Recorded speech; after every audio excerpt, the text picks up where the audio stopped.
ஊர்வம்பு நீ எடுத்துட்டு வர அப்படின்னு நீங்க சொன்னீங்க.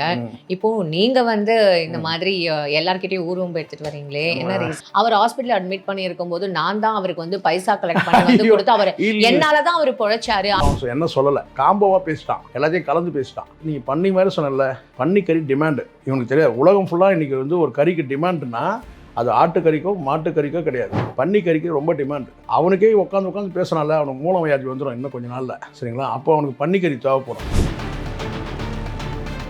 நீங்க அவங்கள பத்தி பேசுறது, அவங்க இவங்கள பத்தி பேசுறது, இது என்ன சார் ஒரு இது? அவனுங்களாம் எனக்கு ஒரு ஆளே கிடையாது எனக்கு கேட்டா. ஒரு கருத்தியல் ரீதியா மோதுறது கூட பார்த்தீங்கன்னா ஒரு தகுதி வேணும். எனக்கு பொறுத்த வரைக்கும் கேட்டா அந்தனெல்லாம் ஒரு ஆளே கிடையாது. பிஸ்மின்னு ஒருத்தர் இருக்கான்ல, அவன் சொல்கிறான் வந்து எனக்கு வந்து ஒரு ஃபோன் கால் வந்துச்சு. அந்த ஃபோன் கால் யாருன்னு எடுத்து பார்த்தா ட்ரூ காலரில் வந்து யோகி பாபுன்னு இருந்தது. நான் உடனே எனக்கு வந்து எடுத்து பேசுறதுக்கு எனக்கு வந்து கோபம், ஏதாவது திட்டிடுவேன்னு எனக்கு கோபம். எப்படி பாருங்க, ஃபோனை நான் எடுக்கவே இல்லை. இதுக்கு ஏதாவது சாட்சி இருக்காமா? நான் கேட்குறேன், ஏதாவது சாட்சி இருக்கா? யோகி பாபு ஒரு விஷயம் சொன்னாரு, நீ சத்தியம் கேட்கறல. இப்போ இவனுங்க பேசுற அத்தனைத்துக்கும் வந்து பார்த்தீங்கன்னா சத்தியம் கேட்டோம்னா அவங்க குடும்பத்தில் இருக்க காரி துப்பிட்டு போயிடுவாங்க. இவங்க கவனமா போடுங்க. தனிப்பட்ட விவகாரம் பேசல. நீங்க அவங்க குழந்தைய கூப்பிடுறீங்கல்ல, நான் சொல்றேன், நீங்க 2 பேரும் பேசுறதுக்கு வந்து பார்த்தீங்கன்னா உங்க பொண்டாட்டி ஒருத்தன் வந்து பொண்டாட்டி வர வைக்க முடியும்னு நினைக்கிறேன். ஒருத்தன் கதை என்னன்னே தெரியல. நீங்க உங்க பொண்டாட்டியை கூட்டம் சத்தியம் பண்ண வைப்பீங்களா? இப்போ உங்களுக்கு எவ்வளவு வலிக்கும்? இல்ல உங்க பொண்ணை கூட்டம் சத்தியம் பண்ண வைப்பீங்களா? நீங்க பேசுறது அத்தனையும் உண்மைன்னு. இவனுக்கு எங்கேயா ஒரே ஒரு இடத்துல இவங்க வந்து சரியா வாங்கல. இவங்க ஒரு இடத்துல வாங்கினா இவங்க டோட்டலா இவங்களுடைய வன்மத்தை ஃபுல்லா நிறைய நான் எடுத்தேன். நேற்றுக்கு ஃபுல்லாவே எடுத்து வச்சிருக்கேன். கடந்த காலத்தில் இவனுக்கு என்னெல்லாம் பண்ணியிருக்காங்கன்னு சொல்லி ஒரு ரீசெண்டா ஒரு 2 மாசத்துக்குள்ள எடுத்தேன். அவன் பிஸ்மி பேசுறான், உதயநிதி அவர்கள் கார் ரேஸ் வந்து தான் விமர்சனத்துக்கு உட்பட்டது. இது வரைக்கும் விஜய் வந்து வெளிப்படையா வந்து திமுக எனக்கு நெருக்கடி கொடுக்குது, எனக்கு மாநாட்டு நடவிடாம தடுக்குது அப்படின்னு பேசணும். ஆனா இவனுங்க பேசுறானுங்க. அப்ப நோக்கம் என்னன்னு கேட்டா, விஜயும் வந்து பார்த்தீங்கன்னா சிக்கல்ல மாட்டணும். இதுல ஏதோ கல்பாத்தியாக அந்த அம்மா இருக்காங்க இல்லையா, அவங்க வந்து நேர்காணல் கொடுக்கறதுக்கு முன்னாடியே ஏதோ ஒரு வந்து இந்த பிச்சைக்கார பசங்களுக்கு ஏதோ ஒன்று கொடுத்துருன்னு சொல்லிட்டு ஏதோ தெளிச்சிட்டாங்க. இப்போ என்ன சொன்னாங்க, வந்து கோட் படம் ஆகா ஓகோன்றானுங்க. அந்த 2-3 நாள் கடந்துச்சு இல்லையா, இப்போ என்ன சொன்னாங்க, இப்படி உருட்டுறானுங்க. என்னன்னு கேட்டா 1000 கோடி வசூல் எட்டாது. தனிப்பட்ட முறையிலேயே அவனை தாக்குறீங்க, தனிப்பட்ட முறையில் அவன் குடும்பத்தை இழுக்கிறீங்க. அப்போ இதை யாராவது ஒரு நடிகர் சங்கத்தை வந்து கண்டிச்சானா? எந்த மனுஷனாவது, எந்த சூப்பர் ஸ்டாராவது, எந்த நடிகர் சங்க தலைவராவது, எந்த நிர்வாகியாவது? ரோகிணி மேடம் கூட நேற்று ஒரு விஷயம் சொல்லியிருக்காங்க, அதை நீங்க பாத்தீங்களா சார்? முதல்ல வந்து ரோகிணி செய்தது மிகப்பெரிய தவறுன்னு கேட்டீங்கன்னா, இந்த கருத்தை அவங்க சொல்லும் போது பக்கத்தில் 2 பேர் இருக்கிறாங்க, கருணாஸும் விஷாலும். அந்த ஸ்ரீரெட்டின்றவங்க பேசுனதுக்கு எந்த மறுப்பும் இது வரைக்கும் சொல்லவே இல்லை. இன்னும் வந்து பார்த்தீங்கன்னா கூவத்தூர் விஷயம் வந்து பார்த்தீங்கன்னா இன்னும் நாரிட்டு தான் இருக்கு. இவங்க 2 பேருமே வந்து பார்த்தீங்கன்னா ரோகிணி பேச நீங்க பதறினதை பார்த்தீங்க.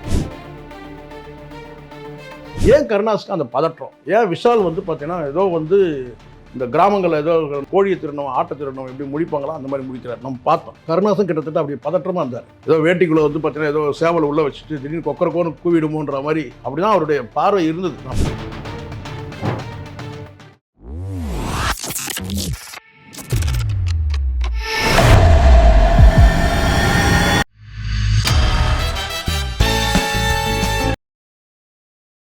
பிபிடி சினிமா நேயர்கள் அனைவருக்கும் வணக்கம். நான் உங்கள் அம்ரிதா. இன்னைக்கு நம்மளோட மூத்த பத்திரிகையாளர் ஷேகுவார் அவர் தான் இருக்காரு. அவர்கிட்ட நிறைய விஷயங்கள் கேட்டு தெரிஞ்சுக்கலாம். நிகழ்ச்சிக்கு போகலாம்.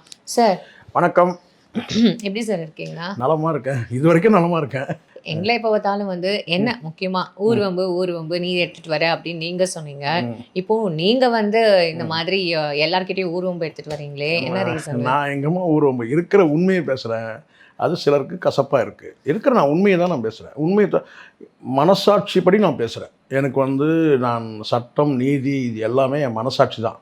என் மனசாட்சிப்படி நான் நியாயமாக பேசணும்னு நினைக்கிறேன், சரியாக பேச நினைக்கிறேன். நான் பல பேர் நல்லா பேசுகிறீங்க கூட சொல்கிறாங்க ஃபோன் பண்ணி. நேற்று இரவு ஒரு பிரபலமான நடிகை தான், அவங்க கூட வந்து ஒரு 7 மணிக்கு ஃபோன் பண்ணாங்க. அவங்க சொன்னதெல்லாம் நிறைய கஷ்டங்களை கொட்டினாங்க. அவங்க சினிமாவில் வந்து இந்த நடிகர்கள்லாம் வந்து குடிச்சிட்டு ஒரு மிருகம் மாதிரி இருக்கிறானுங்க. மற்றவங்க பேசுகிறதையும் அவங்க சொல்கிறாங்க. குறிப்பிட்டு யாரும் சொல்லாமல் மற்றவர்கள் பேசுகிறதையும் பார்த்துருக்கேன், நீங்கள் பேசுகிறதையும் பார்த்துருக்கேன். உங்களுக்கு எல்லாமே ஒரு அட்வைஸ் பண்ணுற மாதிரி இருக்குது. அதே மாதிரி அது இன்னொரு வார்த்தையும் சொன்னாங்க, அப்படியே மிரட்டுற மாதிரி இருக்குது, அட்வைஸ் பண்ணுற மாதிரி இருக்குது, ஒரு மிரட்டுற மாதிரி இருக்குது. ஏன் எமோஷ்னலாக பேசுகிறீங்க, கொஞ்சம் எமோஷனல் குறைச்சி பேசுங்கலாம் ரொம்ப அட்வைஸ் பண்ணாங்க. உங்கள் ஹெல்த்துக்கு தானே நல்லது, ஆனால் நீங்கள் நியாயமாக பேசுகிறீங்க, சரியாக இருக்குது. அதுதான் அப்படின்னு சொல்லிட்டு. இப்போ எப்படி இருக்கு அப்படின்னா இப்போ யூடியூப்ல அந்தணன் வேர்சஸ் வந்து ஷேகுவாரா அப்படின்ற மாதிரி தானே இருக்கு. ஏன்னா அந்த அந்தணன் அவர் வந்து சொல்லியிருக்காரு, இந்த ஷேகுவாரா யாரு, அவர் ஹாஸ்பிட்டல் அட்மிட் பண்ணி இருக்கும்போது நான் தான் அவருக்கு வந்து பைசா கலெக்ட் பண்ணி வந்து ஐயோ, கொடுத்து அவர் இல்ல என்னாலதான் அவர் பொழைச்சாரு, ஆனா இன்னைக்கு அவர் என்னையே இப்படி இல்ல வந்து இல்ல தப்பா பேசுறாரு இல்ல இல்ல அப்படின்னு இருங்க, சொல்லியிருக்காங்களே. நான் முதல்ல ஒன்று சொல்கிறேன், நல்லா கேளுங்க. நான் ஹாஸ்பிட்டலில் முதல்ல நான் இப்போ சொல்லிடுறேன் உங்களுக்கு. நான் ஹாஸ்பிட்டலில் 2 தடவை தான் நான் அட்மிட் ஆனேன். 2 தடவை அட்மிட் ஆனேன். அதுவும் சின்ன வயசில் தான் அட்மிட் ஆனேன். மீதி எல்லாம் அட்மிட்னா ஒரு காலையில் போயிட்டு அப்சர்வேஷன் முடிச்சு ஈவினிங் வந்துடுற மாதிரி தான். 2வது அவன் என்ன சொல்லலை, அதாவது அவன் காம்போவாக பேசிட்டான், எல்லாத்தையும் கலந்து பேசிட்டான். ஒரு 3 சினிமா விமர்சகர்களை பற்றி அவன் வந்து பேசுனதில் அவன் இன்னொரு நபரை சொன்னான். நான் அந்த நபரை நான் சொல்ல விரும்பலை. அவன் என்ன சொன்னதுன்னு கேட்டினா என்ன பண்ணின்னு சொன்னான். அப்புறம் வந்து என் முகத்தை 3 செகண்டுக்கு மேலே பார்க்க முடியலன்னு சொன்னான். இதெல்லாம் நான் சரிங்களா. இன்னொருத்தர் வந்து பார்த்தீங்கன்னா வந்து ஹாஸ்பிட்டலில் அட்மிட் பண்ணான்னு சொன்னது இன்னொரு நபர். அவர் நம்ம இங்கே சொல்ல வேண்டிய அவசியம் இல்லை. அப்புறம் இன்னொரு பிஸ்மி வந்து இன்னொருத்தர் வந்து பார்த்தீங்கன்னா வந்து பொண்டாட்டிக்கு உடம்பு சரியில்லைன்னு சொல்லிட்டு என்கிட்ட வந்து நின்னான்னு சொல்லி பேசலாம் பார்த்தீங்களா. இது வந்து இன்னொரு நபர். ஸோ அவங்களெல்லாம் நம்ம கொச்சப்படுத்தலாம். ஆனால் என்ன வந்து பெருமையாக சொன்னேன்னு கேட்டால் நான் பண்ணி மாதிரி இருக்கிறேன்னு சொல்லி சொன்னான். அதுக்கப்புறம் என்ன 3 செகண்டுக்கு மேலே என்னை பார்க்க முடியாதுன்னு சொன்னான். அதுக்கப்புறம் தலைவர் பேரை வந்து வச்சுட்டு இருக்கிறான் கூட சேர்த்துன்னு சொன்னது அது என்ன. ஸோ இது மாதிரி ஒரு 3 பேர் அவர்களை விமர்சனம் பண்ணவங்க 3 பேரை வந்து விமர்சனம் பண்ணான். நான் என்னுடைய பார்ட்டுக்கு நான் வந்து பதில் கொடுத்துட்டேன், அவங்க பார்ட்டுக்கு நான் பதில் கொடுத்துட்டேன். அதாவது வந்து நீ பண்ணி மாதிரி சொன்னல, பண்ணி நான் இப்பவும் சொல்கிறேன், பன்னி கறி டிமாண்டு இவனுக்கு தெரியாது. உலகம் ஃபுல்லாக இன்றைக்கி வந்து ஒரு கறிக்கு டிமாண்டுனா அது ஆட்டுக்கறிக்கோ மாட்டுக்கறிக்கோ கிடையாது, பன்னி கறிக்கு ரொம்ப டிமாண்டு. அவனுக்கே உட்காந்து பேசினால அவனுக்கு மூலம் வியாதி வந்துடும் இன்னும் கொஞ்சம் நாளில், சரிங்களா. அப்போ அவனுக்கு பன்னிக்கறி தேவைப்படும். இப்போ நீங்கள் எல்லாருமே வந்து இங்கே விமர்சகர்கள் தான், அரசியல் விமர்சகர்கள் இல்லை வந்து சினிமா விமர்சகர்கள் தான். உங்களுக்குள்ளேயே இப்படி வந்து ஒத்துமை உங்களுக்குள்ள இல்லைம்மா, அவன் யாருமா அவனுங்க. நான் வந்து மீண்டும் நான் சொல்கிறேன், என்னுடைய விமர்சனங்கள் வந்து வேறு. நான் யாரையும் வன்மமாக திட்டணுன்ற அவசியம் இல்லை. இப்போது ராதிகா வந்து பார்த்திங்கன்னா விமர்சனம் பண்ணுறேன்னா அந்த விமர்சனத்துக்கு அப்புறம் அவங்க நான் மறந்துடுவேன். நான் அவங்க பேசக்கூடிய சில விஷயங்கள் வந்து நியாயமாக இல்லைன்னா அது நான் எதிர்த்து பேசுகிறேன். அது இப்போவும் நான் ராதிகாவோட தனிப்பட்ட வாழ்க்கையை நான் எடுத்து பேச எவ்வளோ நேரம் எல்லோரும் பேசுகிறாங்க, என்னால் ஒரு நிமிஷம் என்னால் பேசிட முடியும். ஆனால் நான் அதை கண்ட்ரோல் பண்ணிக்கிறேன். அதே மாதிரி வந்து பார்த்தீங்கன்னா சரத்குமார் வந்து பார்த்திங்கன்னா வந்து அவருடைய பேச்சுக்கள் சிலது வந்து பார்த்திங்கன்னா உங்களுக்கே தெரியும், மேடை பேச்சு சிலது வந்து கேலி கிண்டல் பண்ணாங்க சரிங்களா. அதுலேயும் கூட எனக்கு வந்து ஒரு கோபம் இருக்குது. என்னென்னு கேட்டால் இவங்கெல்லாம் திராவிட இயக்கங்களுக்கு மாற்று அரசியல் தரேன்னு சொல்லி கட்சி ஆரம்பிச்சுட்டு இவங்கெல்லாம் வந்து ஜொலிக்காமல் போயிட்டாங்க, அடுத்தது நிற்காமல் போயிட்டாங்க. அந்த வருத்தத்தில் தான் நம்ம பேசுகிறோம். அப்போ கூட வந்து சரத்குமாரோட அரசியல் நம்ம கேலி கிண்டல் பண்ணணுன்றது கிடையாது, அவருடைய பேச்சுக்களை தான் நம்ம சொல்கிறோம். ஸோ தனிப்பட்ட வாழ்க்கையை வந்து விமர்சனம் பண்ணுறதுக்கு எனக்கு பெரும்பாலும் நான் அதை விரும்புறது கிடையாது. ஆனால் தவிர்க்க முடியாமல் ஒரு சில சூழ்நிலை வந்து ஒரு மேற்கோள் காட்டிட்டு போயிடுவேன். ஆனால் சில பேர் அது உள்ளே உட்காந்து குடையிறாங்க, அது வேறு விஷயம். நான் வந்து பார்த்தீங்கன்னா அவங்க செய்கிறது சரி தப்புன்றதை கூட நான் சொல்லலை. அது அவங்களுடைய, ஏன்னா இவங்களும் ஒருமையில் பேசுகிறாங்கல்ல. இப்போ காந்தராஜ் வந்து எவ்வளோ வயசு, அவர் 80 வயசு கிட்ட ஆகுது, அவரை ஒருமையில் பேசுகிறாங்க. அந்த மாதிரி நீங்கள் வந்து நீங்கள் ஒருமையில் பேசுவோம், நீங்கள் என்ன விதைக்கிறீங்க அதானே விளையும், சரிங்களா. ராதிகா நான் சொல்கிறேன், இப்போ எம்ஆர் ராதா வந்து எனக்கு வந்து என்னுடைய பிலாசபர் எம்ஆர் ராதாவை பிடிக்குன்றதுனாலே வந்து ராதிகாவை வந்து சொல்கிறது அத்தனையும் நம்ம அக்செப்ட் பண்ணிக்க முடியாதுல்ல சார். இப்போ அந்தனனும் இவங்க பிஸ்மியும் அவங்களும் நீங்கள் அவங்கள பற்றி பேசுறது, அவங்க இவங்களை பற்றி பேசுறது, இது என்ன சார் ஒரு இது இல்லை அது வந்து எனக்கு மாமா. இப்போ நான் இன்னும் சொல்லுவேன், அவனுங்களாம் எனக்கு ஒரு ஆளே கிடையாது. எனக்கு கேட்டால் அவரும் அதே தான் சார். அவனுக்கு இன்னும் வந்து என்ன இப்போ எப்போவுமே ஒருத்தர்கிட்ட வந்து ஒரு கருத்தியல் ரீதியாக மோதுறதுக்கு கூட பார்த்தீங்கன்னா ஒரு தகுதி வேணும். எனக்கு பொறுத்த வரைக்கும் கேட்டால் அந்தனன்லாம் ஒரு ஆளே கிடையாது. நான் தான் சொன்னேன், ஒரே கவுண்டர் கொடுத்தேன். என்னன்னு கேட்டிங்கன்னா, உங்கள் அப்பா உன்னை தயாரிக்கிறதுக்கு முன்னாடியே, உங்கள் அப்பா உன்னை வந்து தயாரிக்கிறதுக்கு அதுக்கான வேலைகளில் இறங்கும் போதே நான் வந்து பிரிண்ட் மீடியாவில் காலை வச்சுட்டேன். ஸோ நீ வந்து பார்த்தீங்கன்னா உனக்கு தேடுதல் இல்லை. பிரிண்ட் மீடியாவில் யாரெல்லாம் சீனியர்னு சொல்லிட்டு நீ தேடிட்டு போனீங்கன்னா அப்போ எனக்கு தெரியும். 35 வருஷமா 35 வருஷமா உங்களை வந்து இவங்களை பற்றி எல்லாருக்கிட்டையும் கேட்டாராம், எனக்கு இப்படி ஒரு அவன் அப்படி தானே சொல்லுவான். அது மட்டுமா சொல்கிறானுங்க அவனுங்க. நேற்றுக்கே ஒருத்தர் சொல்கிறான், அந்த பிஸ்மின்னு ஒருத்தர் இருக்கான்ல, அவன் சொல்கிறான் வந்து எனக்கு வந்து ஒரு ஃபோன் கால் வந்துச்சு. அந்த ஃபோன் கால் யாருன்னு எடுத்து பார்த்தா ட்ரூ காலரில் வந்து யோகி பாபுன்னு இருந்தது. நான் உடனே எனக்கு வந்து எடுத்து பேசுறதுக்கு எனக்கு வந்து கோபம், ஏதாவது திட்டிடுவேன்னு எனக்கு கோபம். எப்படி பாருங்கள், திட்டிடுவேன்னு கோபம். அதனால் ஃபோனை நான் எடுக்கவே இல்லை. இதுக்கு ஏதாவது சாட்சி இருக்காம்மா? நான் கேட்குறேன், ஏதாவது சாட்சி இருக்கா? நீங்களே சொல்லுங்கள். அவனுங்க சொல்கிறது எல்லாம் வந்து பார்த்திங்கன்னா என்ன சொல்கிறான்னு கேட்டிங்கன்னா, நாங்கள் வந்து ஒரு குறிப்பிட்ட நடிகரை சொல்லி, பிரபலமான நடிகரை சொல்லி அவர்கள் தரப்பில் வந்து கேட்டோம் அப்படின்னு சொல்கிறானுங்க. அப்புறம் அவங்க கேட்டோன்னா அவங்க வீட்டில் இருக்கிற பால் பாக்கெட் போடுறவனை வந்து கேட்டோம், அவங்க வீட்டில் தோட்டக்காரனை நாங்கள் கேட்டோம், அவங்க வீட்டில் மேனேஜரை கேட்டோம், அவருடைய பிஆர்ஓக்கள் பழைய பிஆர்ஓக்கள் கிட்ட நான் விசாரித்தேன். அப்போ தான், ஏன்னா இப்போ கரண்ட் பிஆர்ஓ கிட்ட நீங்கள் கேட்டுருவீங்க இல்லையா, பழைய பிஆர்ஓ ஒருத்தர் எனக்கு தெரிஞ்சவர் இருக்கார், அவர்கிட்ட நாங்கள் கேட்டோம். இப்படி ஆதாரமே இல்லாததானே அவனுக்கு உருட்டிகிட்டு இருக்கிறானுங்க. அது மூலமாக அவனுக்கு வந்து ஏதோ வருமானம் பார்க்குறானுங்க. நான் மீண்டும் கூட நான் சொல்கிறேன், சரிங்களா, இவங்க வந்து ஒரு பொருட்டே கிடையாது. ஏன்னா இவனுக்கு பேசுறதுக்கு எதுக்குமே ஆதாரம் இல்லை. இவன் யோகி பாபு ஒரு விஷயம் சொன்னார், நீ சத்தியம் கேட்குறல. இப்போ இவனுங்க பேசுகிற அத்தனைத்துக்கும் வந்து பார்த்தீங்கன்னா சத்தியம் கேட்டோம்னா அவங்க குடும்பத்தில் இருக்கிற காரி துப்பிட்டு போயிடுவாங்க இவங்க. சரி உண்மை இப்போ பாருங்க, இப்போது யோகி பாபு வந்து சாமி மேலே சத்தியம் பண்ணோம், குழந்தை மேலே சத்தியம் பண்ணோம் அவர் சொன்னதுக்கு. ஆனால் இவனுங்க பேசுகிறானுங்கல்ல, இவனுங்க பேசுறதுலாம் யார்கிட்ட சத்தியம் கேட்குறது? சத்தியம் போட ஆரம்பித்தாங்கன்னா அந்தனம் பொண்டாட்டியாக இருக்கட்டும் கவனமாக போடுங்க. தனிப்பட்ட விவகாரம் பேசலை, நீங்கள் அவங்க குழந்தைய கூப்பிட்றீங்கல்ல. நான் சொல்கிறேன், நீங்கள் 2 பேரும் பேசுகிறதுக்கு வந்து பார்த்தீங்கன்னா உங்கள் பொண்டாட்டி ஒருத்தன் வந்து பொண்டாட்டி வர வைக்க முடியும்னு நினைக்கிறேன். ஒருத்தன் கதை என்னன்னே தெரில. நீங்கள் உங்கள் பொண்டாட்டியை கூட்டம் சத்தியம் பண்ண வைப்பீங்களா? இப்போ உங்களுக்கு எவ்வளோ வலிக்கும்? இல்லை உங்கள் பொண்ணை கூட்டம் சத்தியம் பண்ண வைப்பீங்களா? நீங்கள் பேசுறது அத்தனையும் உண்மைன்னு. நான் சொல்கிறேம்மா, ஒரு குறிப்பிட்ட நடிகரை நான் சொல்கிறேன். அந்த நடிகர் வந்து பார்த்தீங்கன்னா ஒரு நடிகைக்கு வீடு வாங்கி கொடுத்தாங்க, அவர் ஆஃபீஸ் பக்கத்தில் வீடு வாங்கி கொடுத்துட்டாருன்னு நீங்கள் சொல்கிறீங்கல்ல, அதுக்கு உங்ககிட்ட ஏதாவது ஆதாரம் இருக்கா? ஏதாவது ஒரு எவிடன்ஸ்? அப்போ எவிடன்ஸ் எல்லாமே பொறுக்கித்தனமாக நீங்கள் பேசிட்டு அதுக்கப்புறம் 2 மாதம் கழிச்சு என்ன சொல்றீங்க கேட்டால், நாங்கள் அதுக்கப்புறம் விசாரித்த போது அவங்க வீடு வாங்கி தரலன்னு தெரியுது, வேற ஒரு நடிகை வீடு வாங்கியிருக்கிறாங்க, அதுவும் வங்கியெல்லாம் இழுக்கிறீங்க. ஏதாவது ஒரு ஆதாரம் வேணுமா இல்லையா? அப்போ ஆதாரமே இல்லாமல் பொறுக்கித்தனமாக பேசுகிறவங்க தான் இந்த 2 பேருமே. அப்படின்னா இவனுங்க பேசுறதுக்கெல்லாம் வந்து ஆனால் இவங்களை அடிக்கணும்னா திருப்பி தன்னம் அடிக்கலாம். இவங்க பேசுகிற அத்தனையும் வந்து பார்த்தீங்கன்னா வன்மன்றதுக்கு நம்ம தினம் அடிக்கலாம். நான் எனக்கு ரஜினியை தெரியும், கமலை தெரியும், அவனுக்கு தெரியும், அவங்களெல்லாம் இவனுங்களை யாருன்னே தெரியவே இல்லை. சார் இப்போ இவங்க தொடர்ந்து யோகி பாபு அவர்கள் மேல ஏதாவது ஒரு இல்ல, அது எதுக்கு காரணம் தெரியுமா? யோகி பாபு மேல மட்டும் கிடையாது. இப்போ இந்த நியூஸ் நீங்க கேள்விப்பட்டிருப்பீங்கன்னு நான் நினைக்கிறேன். சூனியம் வச்சிருக்காங்க, எலுமிச்சை பழத்துல வந்து யோகி பாபு வந்து சூனியம் வச்சிருக்காரு அப்படின்ற மாதிரி எல்லாம் இவனுங்க. பேசுறாங்க. அதுதான் நானும் கேட்டேன். இவங்க எல்லா கதையும் எடுத்து விடுறானுங்க. ஒருத்தரை என்ன செய்யறாங்க, இப்போ நான் என்ன நடக்குதுன்னு நான் சொல்றேன், தெளிவா புரிஞ்சுக்கோங்க. நீங்க இப்போ காமெடியர்கள் எல்லாருமே தொடர்ந்து அவங்க வந்து பார்த்தீங்கன்னா ஒரு கட்டத்தில் ஹீரோவாகி அவங்க காலியானத்தை நீங்கள் பார்ப்பீங்க. உங்களுக்கு வழக்கம்னா நீங்கள் யாரை வேணால் நீங்கள் எடுத்துங்க. கடந்த காலத்தில் நீங்கள் வந்து கவுண்டமணிலேருந்து நீங்கள் எடுத்தீங்கன்னாக்கா ஒரு கட்டத்தில் அவங்களுக்கு எல்லாரும் வந்து மிதமிஞ்சி அவங்களுடைய பொருளாதார தேவைகள் பூர்த்தியான பிறகுன்னு கேட்டால் ஏன் நம்ம வந்து ஹீரோவை நடிக்கக்கூடாது அப்படின்ற ஒரு எண்ணம் அவங்களுக்கு வருது. அப்படி தான் வந்து காலியானாங்க. கவுண்டமணி கூட கிட்டத்தட்ட ஒரு 5 படம் வந்து ஹீரோவை நடித்தார் அவர். அதுக்கப்புறம் செந்தில் அந்த படமே கூட வெளிவராமல் போயிடுச்சு.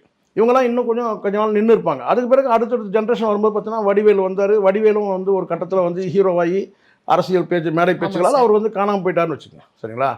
இப்போது அடுத்த கட்டமாக வந்து சந்தானமும் வந்து ஹீரோ ஆகிட்டார். இப்போ அடுத்தது வந்து பார்த்தீங்கன்னா ஒரு படங்கள் வந்து வரும் அல்லது வராதுன்றது கூட தெரியாமல் இருக்குது. இப்போது அடுத்த கட்டமாக வந்து இவர் வராரு. யார் வராருன்னா சூரி வரார். சூரிய வந்து ஹீரோவாக வந்து நடிக்கணுன்றது. ஏன்னா இவங்களுக்குலாம் என்னன்னா அடுத்த ஒரு ப்ரொமோஷனுக்கு போகிறாங்க. அது நம்ம எப்பவுமே ஒரு முன்னேற்றத்தை நம்ம தர சொல்ல முடியாது. அப்போ நான் காமெடினா கடைசி வரைக்கும் காமெடினா நடிக்கணுமா அப்படின்னு அவங்க முன்னேற்றம், அது அவங்களுடைய தனிப்பட்ட விருப்பம். இங்கே சினிமாவில் ஒருத்தர் காலி விட்டாங்கன்னா இன்னொருத்தர் வந்து ஃபில் பண்ணிடுவாங்க. இப்போ இந்த இடத்துல வந்து இப்போ வந்து யோகி பாபு இருக்கிறார். இப்போ யோகி பாபு சூரி 2 பேர் தான் இன்றைக்கி வந்து இங்கே வந்து இல்லைன்னா சூரி பாபு இல்லைன்னா ஹீரோக்களை தான் காமெடி பண்ணோம். இன்றைக்கி அப்படி ஆயிடுச்சு. அந்த லோக்கல் சரக்குன்ற அந்த தயாரிப்பாளர் வந்து நேற்றைக்கு சில பிஆர்ஓக்கிட்ட பேசினாங்க. அந்த பிஆர்ஓக்கெல்லாம் என்ன சொல்கிறாங்க கேட்டிங்கன்னா, வலைபேச்சிலிருந்து தான் வந்து லோக்கல் சரக்கு வந்து தயாரிப்பாளருக்கு வந்து அழைப்பு போயிருக்கு, நீங்கள் வந்து நேர்காணல் கொடுங்கன்னு. அவர் வந்து நான் நேர்காணலுக்கு வரேன்னுலாம் சொல்லவே இல்லையா. இது எப்படி இருக்குது? இவங்களே கூப்பிட்றாங்க வழியை, நீங்கள் வாங்க, நீங்கள் எதிராக ஸ்டேட்மெண்ட் கொடுங்க. காரணம் கேட்டால் யோகி பாபு ஒரே லைனில் அடிச்சிட்டாருமா. என்னென்னா இவனுங்க பணம் வாங்கிட்டு பொய்யை பேசுகிறானுங்கன்னு சொல்லிட்டார். இது யதார்த்தமான நிலை. இப்போ நான் கேட்குறேன், இவனுங்க இவ்வளோ தானே உருட்டுறானுங்கல்ல, யோகி பாபு திட்டுறானுங்க, இவனுங்கெல்லாம் கமெண்ட்டை படிக்கிறானுங்களா இல்லையா? நான் தெரியாமல் தான் கேட்குறேன். நானும் பார்த்தேன். சரி, இவனுக்கு என்ன தான் ஆதரவு இருக்குண்ணா, என்ன திட்டி பேசுறதுலையும் இவங்களை பார்க்குறேன், இவங்களை கழுவி ஊற்றிருக்கிறாங்க ஆடியன்ஸ், வியூவர்ஸ்.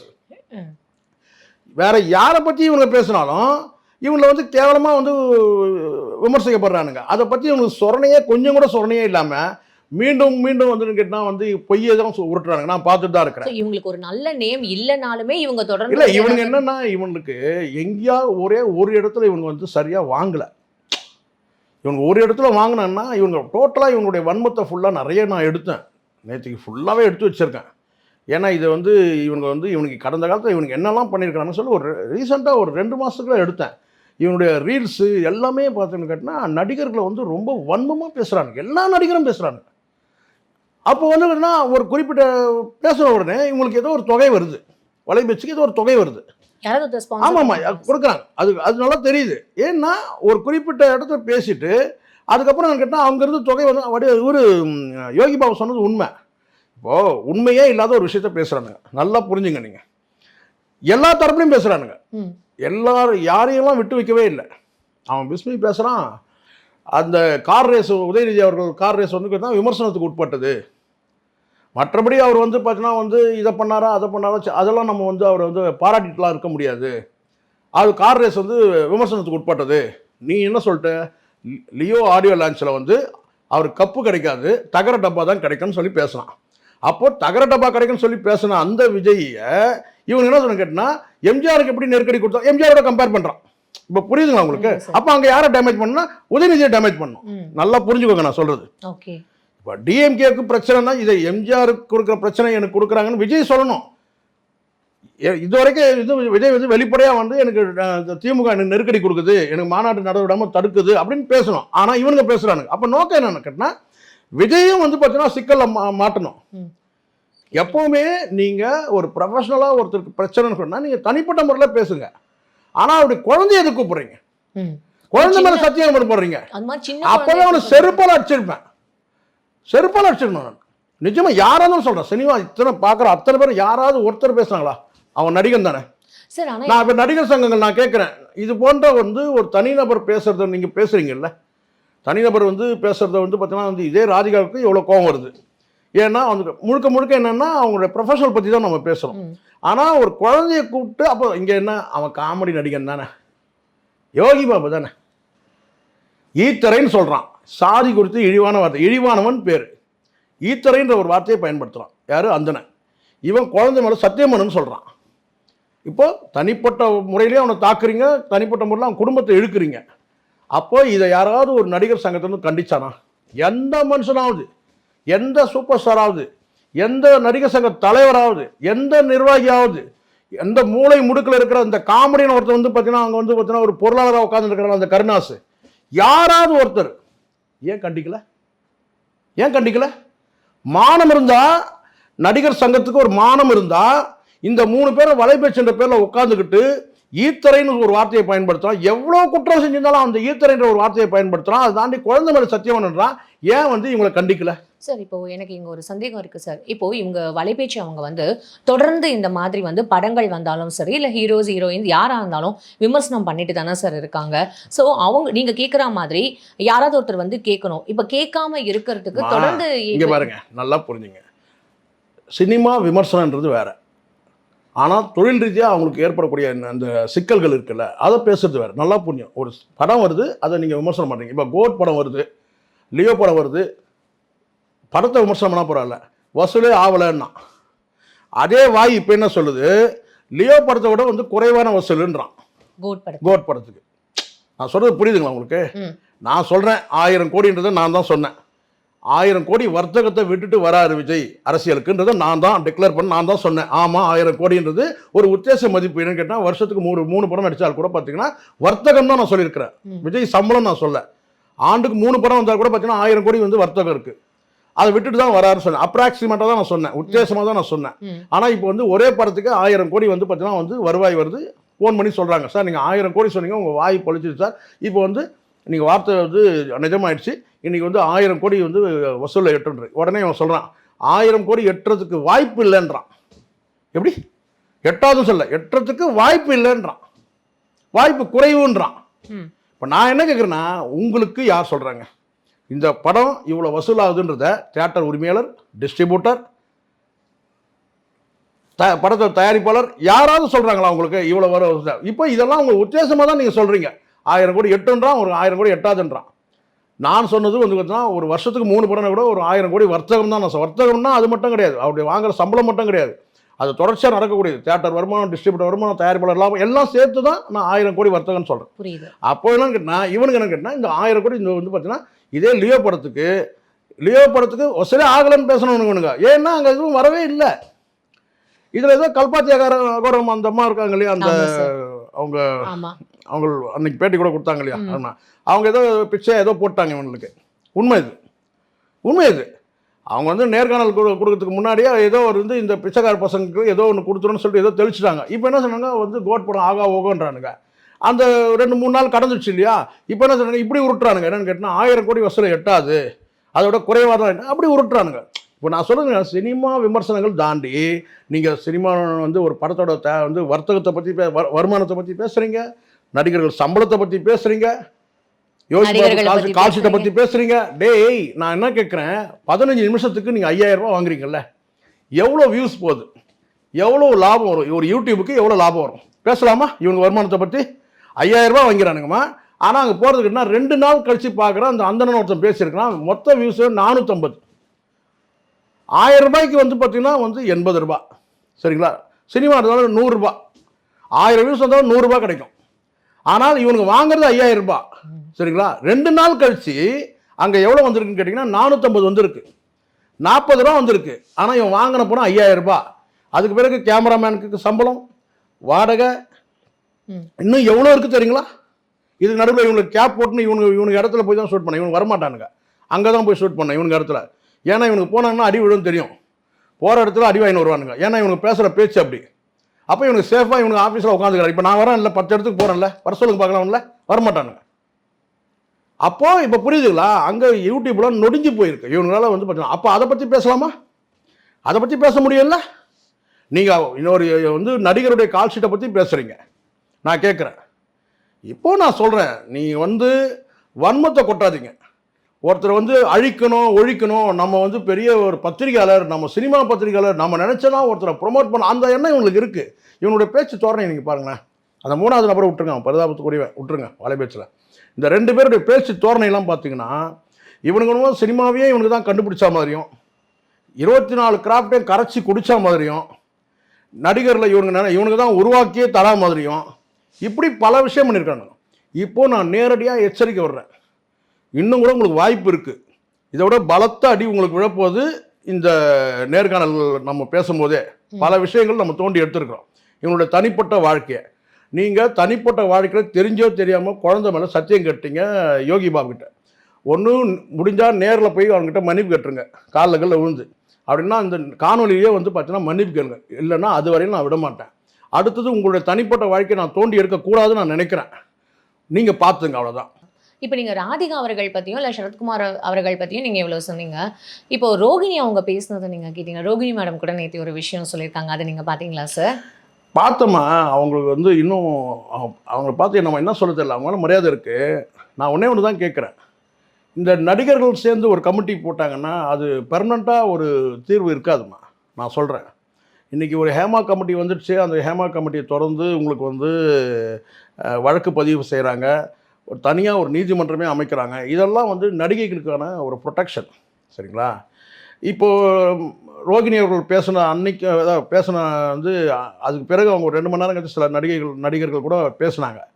எனக்கு என்னன்னு ஒரே ஒரு விஷயம் தான் நான் கேட்குறேன், அவங்க வந்து ஒரு கொஞ்சம் என்ன சொல்கிறது, ஒரு பிளைண்டாக ஒரு பேசுகிற மாதிரி தெரியுது எனக்கு.